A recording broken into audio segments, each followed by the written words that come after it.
Hello. In this video, we will introduce risk management and the 5 stages involved in the risk management process.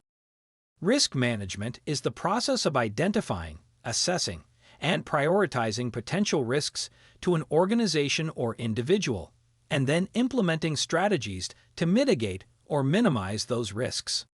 It is an ongoing process that involves evaluating the likelihood and potential impact of various risks, and then taking steps to reduce or eliminate those risks. The key components of risk management include 1. Risk identification. This includes identifying all potential risks that could impact an organization or individual.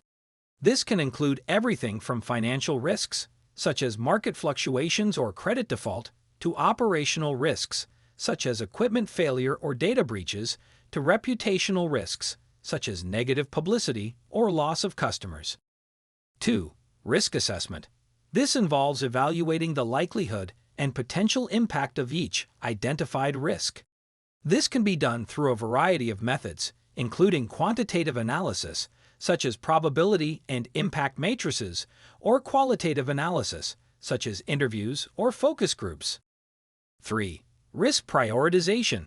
This involves determining which risks are the most critical and require immediate attention.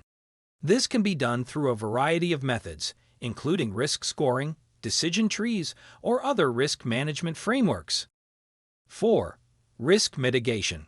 Once risks have been identified, assessed, and prioritized, risk mitigation strategies must be implemented to mitigate or minimize the identified risks. This can include a wide variety of measures, such as implementing security controls, purchasing insurance, or creating contingency plans. 5.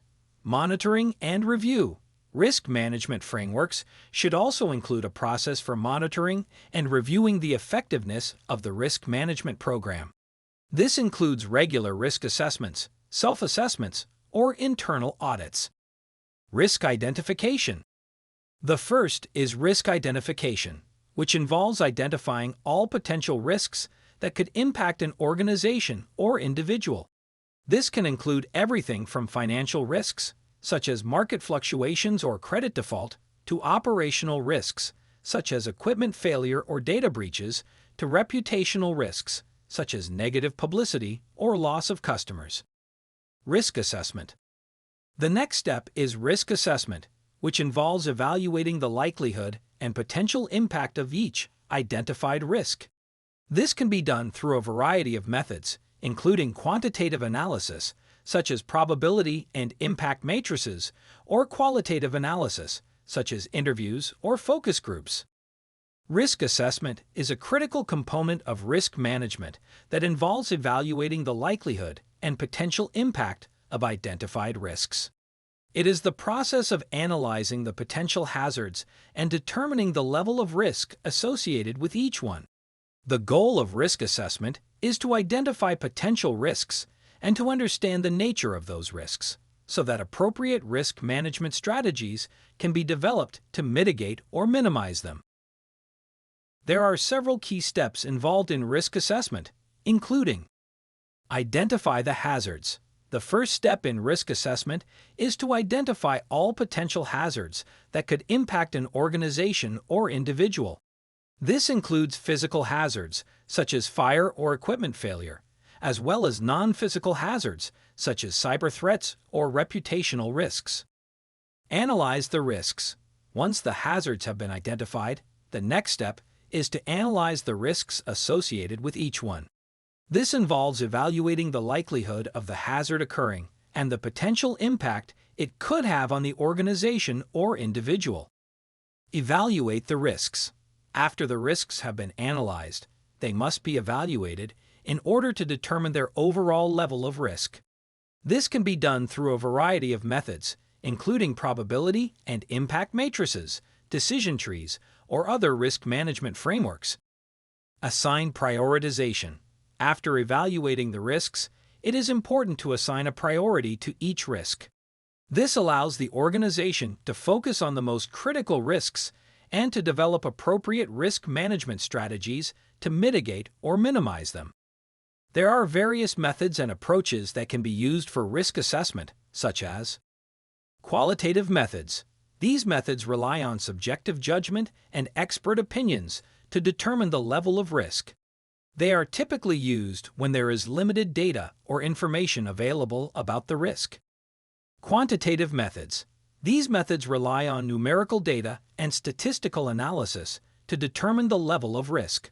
They are typically used when there is a significant amount of data available about the risk. In order for risk assessment to be effective, it must be an ongoing process. Risk assessments should be regularly reviewed and updated to ensure that they continue to accurately reflect the current risk environment. This can be done through a variety of methods, such as regular risk assessments, self-assessments, or internal audits. Risk assessment is a critical step in the risk management process that helps organizations and individuals understand the nature of potential risks and develop appropriate risk management strategies to mitigate or minimize them. By regularly reviewing and updating risk assessments, organizations and individuals can ensure that they are prepared to respond to potential risks and minimize their impact. Once risks have been identified and assessed, the next step is risk prioritization. Risk prioritization. Risk prioritization involves determining which risks are the most critical and require immediate attention. This can be done through a variety of methods, including risk scoring, decision trees, or other risk management frameworks. Risk prioritization is the process of determining which identified risks are the most critical and require immediate attention. It is a critical step in the risk management process that allows organizations and individuals to focus on the risks that have the highest potential impact and likelihood of occurrence. By prioritizing risks, organizations and individuals can ensure that they are prepared to respond to potential risks and minimize their impact. Prioritizing risks, organizations and individuals can ensure that they are prepared to respond to potential risks and minimize their impact. There are various methods and approaches that can be used for risk prioritization, such as 1. Risk scoring. This method assigns a numerical score to each risk based on its likelihood and potential impact. Risks with higher scores are considered to be more critical and require immediate attention. Asterisk simple scoring. This method assigns a score to each risk based on a simple scale, such as a 1 to 5 scale, where 1 represents a low risk and 5 represents a high risk. Asterisk weighted scoring. This method assigns a score to each risk based on a more complex scale, where the likelihood and potential impact of the risk are given different weights. Asterisk probability impact matrix. This method involves plotting the likelihood and potential impact of each risk on a matrix, and then assigning a score to each risk based on its position on the matrix. 2. Decision trees. This method involves creating a flowchart that shows the possible outcomes of a risk and the likelihood of each outcome occurring. Risks with the highest likelihood of causing negative consequences are considered to be more critical and require immediate attention. A decision tree is a graphical representation of the decision-making process used to evaluate and prioritize risks in the risk management process. It is a flowchart that shows the possible outcomes of a risk and the likelihood of each outcome occurring. 3. Risk management frameworks. This method involves using a standardized approach, such as ISO 31000, to determine the level of risk and prioritize risks. There are several well-known risk management frameworks, such as ISO 31000. This is an international standard that provides guidelines for risk management. It provides a systematic approach for identifying, assessing, and managing risks, and it is designed to be used by organizations of all sizes and types. COBIT-5. This framework provides a comprehensive approach to IT governance, including risk management.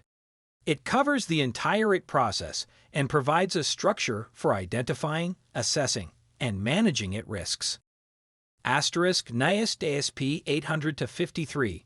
This is a set of guidelines and best practices developed by the National Institute of Standards and Technology, NIST, for managing information security risks. It covers a wide range of its security topics and provides detailed guidance on how to implement security controls to mitigate risks. COSO, Committee of Sponsoring Organizations of the Treadway Commission, COSO, provides a framework for internal control, which includes risk management. It provides guidance on how to establish and maintain an effective internal control system, and it includes recommendations for risk management. It is important to note that risk prioritization is not a one-time process. Organizations and individuals should regularly review and update their risk prioritization to ensure that they continue to accurately reflect the current risk environment. This can be done through a variety of methods, such as regular risk assessments, self-assessments, or internal audits. In summary, risk prioritization is a critical step in the risk management process that helps organizations and individuals focus on the risks that have the highest potential impact and likelihood of occurrence. By regularly reviewing and updating risk prioritization, organizations and individuals can ensure that they are prepared to respond to potential risks and minimize their impact. Risk mitigation. Risk mitigation is the process of implementing strategies to reduce or eliminate the potential impact of identified risks.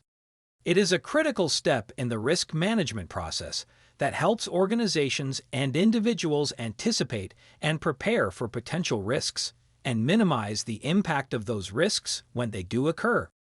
There are several key components to effective risk mitigation, including 1.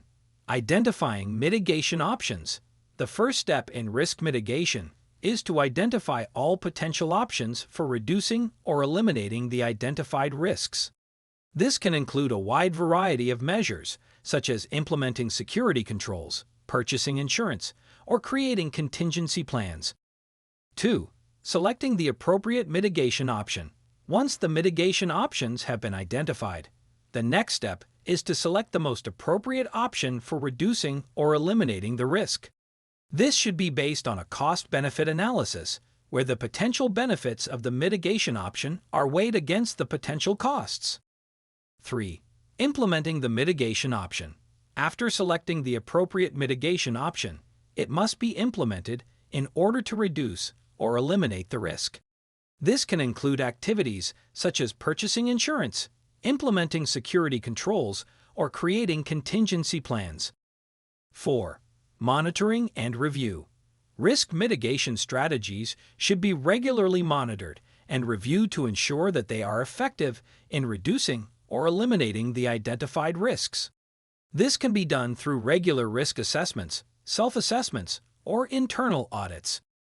There are various methods and approaches that can be used for risk mitigation, such as risk transfer. This method involves transferring the risk to a third party, such as an insurance company, by purchasing insurance. The goal of risk transfer is to reduce the impact of a loss or liability by passing the risk to another party who can better manage it. This allows the organization or individual to transfer the financial burden of the risk to the insurer in exchange for a premium. There are several types of risk transfer mechanisms, including insurance. This is the most common form of risk transfer, and it involves purchasing an insurance policy from an insurance company. The policy will typically cover a specific type of loss or liability, and the insurer will pay out a specified amount in the event of a covered loss. Contracts. This involves transferring the risk to another party through a contract. An example is a service-level agreement, where the service provider assumes responsibility for certain risks. Hedging. This is a financial instrument that can be used to transfer the risk of a specific event, such as a change in currency exchange rates, interest rates, or commodity prices. Indemnification. This is a legal agreement where one party agrees to compensate the other party for any losses they may incur in relation to a specific event or activity. When evaluating risk transfer options, it is important to consider the cost of the risk transfer mechanism, the scope of the coverage, and the reputation and financial stability of the insurer. It is also important to ensure that the risk transfer mechanism aligns with the organization's overall risk management strategy and objectives. It is important to note that risk transfer is not a substitute for risk management, but rather a complementary approach. Organizations should still have a risk management plan in place to identify, assess, prioritize, and mitigate risks. However, risk transfer can be a useful tool for transferring the financial. Risk avoidance. This method involves eliminating the risk by avoiding the activity that creates the risk.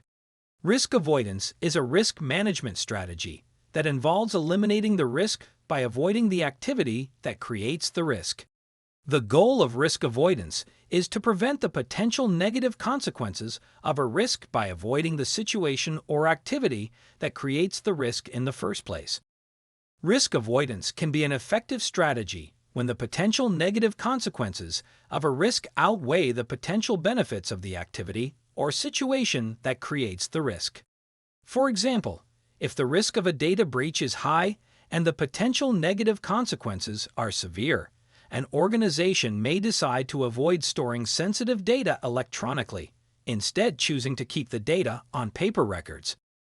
Risk avoidance can be achieved through several ways, such as eliminating the activity that creates the risk.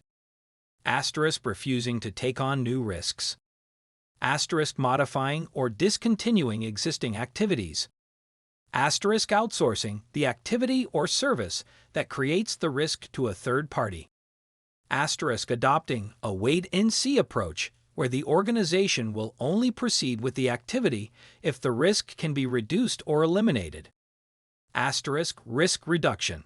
This method involves reducing the likelihood or impact of the risk by implementing controls, such as security measures or safety procedures.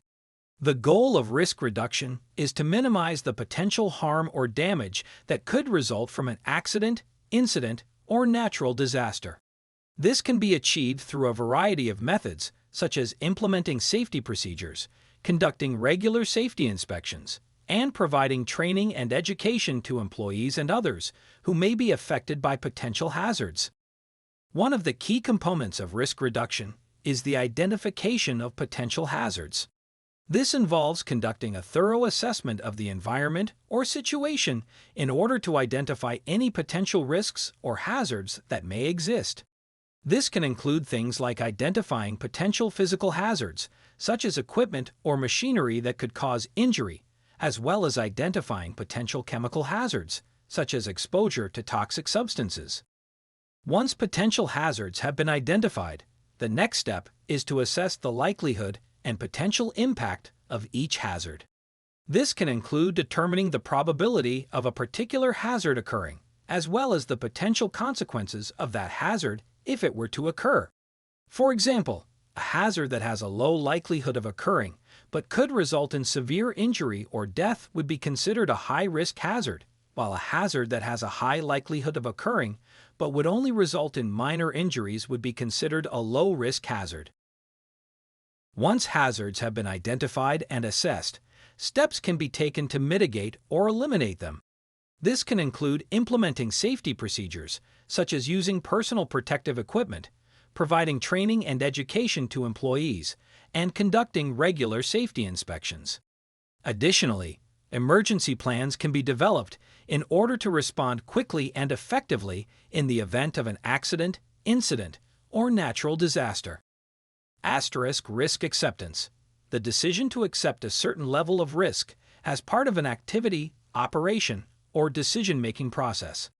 It is the process of acknowledging that a risk exists and choosing to tolerate it, rather than taking steps to eliminate or reduce it. This can be done when the potential benefits of an activity outweigh the potential risks, or when the cost or difficulty of mitigating the risk is considered to be too great. The process of risk acceptance typically begins with the identification and assessment of potential risks. This can include determining the likelihood and potential impact of a particular risk, as well as the potential consequences of that risk if it were to occur. Once the risks have been identified and assessed, the decision to accept or mitigate them can be made. When deciding to accept a risk, it is important to consider the potential benefits of the activity, operation, or decision-making process that the risk is associated with. For example, in a business context, a company may choose to accept a certain level of financial risk in order to pursue a new market or product opportunity that has the potential to generate significant revenue. In this case, the potential benefits of the new opportunity outweigh the potential risks. Another important consideration when deciding to accept a risk is the cost or difficulty of mitigating it. In some cases, the cost or effort required to mitigate a risk may be considered to be too great, making risk acceptance the more feasible option.